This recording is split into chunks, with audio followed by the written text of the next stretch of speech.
Hello చూసారు కదా, double egg dosa Rajahmundry special అని చెప్తారు కదా. నేనైతే అంత దూరం వెళ్ళలేను, ఇంట్లోనే ట్రై చేశాను. కత్తిలా కుదిరింది అసలు.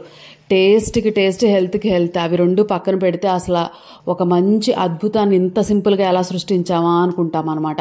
దీనికోసం పెనం వేడెక్కిన తర్వాత దాని మీద దోశల పిండితోటి చక్కగా దోశ వేసేసాను అనమాట. దాని మీదే ఆనియన్స్ని యాడ్ చేసేసాను, సన్నగా తరిగిన ఉల్లిపాయల్ని. మీకు నచ్చితే పచ్చిమిర్చి కూడా యాడ్ చేసుకోండి. నేను దాని మీద 2 ఎగ్స్, డబుల్ ఎగ్ అన్నారు కదా, 2 ఎగ్స్, దాంతోపాటు ఉప్పు పసుపు కారం యాడ్ చేసి చక్కగా దాన్ని అక్కడే బీట్ చేసేసాను అనమాట. దోశ మీద ఎడ్జెస్ వరకు స్ప్రెడ్ చేసేసాను దాన్ని. అప్పటికే ఒక సైడ్ చక్కగా కుక్ అయిపోయి ఉంటుంది. రెండో సైడ్కి ఫ్లిప్ చేయండి ఆయిల్ వేసుకొని. తర్వాత మర్చిపోకుండా కంపల్సరీగా చెక్ చేయండి, 2 సైడ్స్ కంపల్సరీగా కుక్ అయిందా లేదా.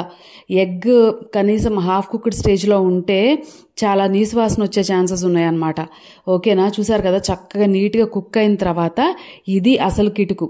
దాని మీద బటర్ యాడ్ చేసుకోండి. బటర్ ఎగ్ కాంబినేషను సూపర్గా ఉంటుంది. దాంతో దోశ ప్రిపేర్ చేస్తే అద్దిరిపోతుంది అనమాట. ఈ టెక్స్చర్ చూసే మీరు అందరూ చెప్పేయచ్చు అది ఎంత బాగా కుదిరింది అని చెప్పి. నచ్చిందా? నచ్చితే please do like, share and subscribe.